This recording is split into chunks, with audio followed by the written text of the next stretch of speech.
Calculator হ্যাক্সের আরও একটি পর্বে আপনাকে স্বাগত। তো এখানে প্রশ্নে বলা হয়েছে যদি sec a plus tan a is equal to √5 হয় তবে sin a এর মানটা কত। তো আমাদের ক্যালকুলেটারে হচ্ছে a দেওয়া নাই, তো সেই ক্ষেত্রে আমরা হচ্ছে a এর পরিবর্তে x ব্যবহার করব।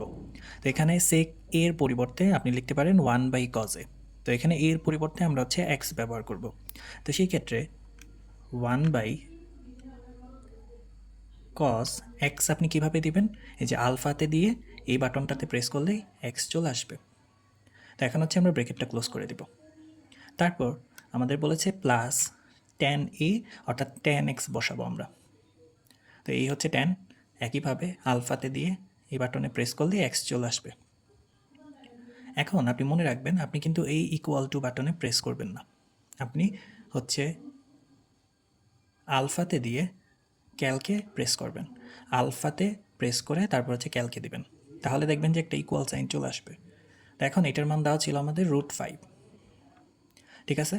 অর্থাৎ আপনাকে প্রশ্নে যা মানটা দেওয়া ছিল সেটা আপনি এখানে তুললেন। এখন এটা আপনি হিসাব কীভাবে করবেন? এখন আপনার কাজ হচ্ছে যে শিফটে চাপ দিয়ে তারপর হচ্ছে আপনি ক্যালকে চাপ দেবেন, তারপর হচ্ছে এই যে ইকুয়াল বাটনটাতে চাপ দেবেন। তো এই ক্ষেত্রে একটু সময় নিতে পারে। তো দেখেন এক্ষেত্রে কিন্তু আপনার এক্সের মান অর্থাৎ এর মানটা চলে আসছে। তা আপনি কী করবেন? আপনার তো হচ্ছে সাইন এ অর্থাৎ সাইন এক্সের মান লাগবে। তো সেই ক্ষেত্রে আপনার আর কোনো কাজ নেই, আপনি জাস্ট হচ্ছে এই যে সাইনে প্রেস করবেন। এখন এক্সের মান আপনার অলরেডি এই যে অ্যান্সারে সেভ হয়ে আছে, আপনি জাস্ট হচ্ছে অ্যান্সে ক্লিক করবেন, তারপর ব্রেকেট ক্লোজ করে ইকুয়ালে দিলেই দেখবেন চলে আসবে। তো এই ক্ষেত্রে সঠিক উত্তর হচ্ছে 2/3।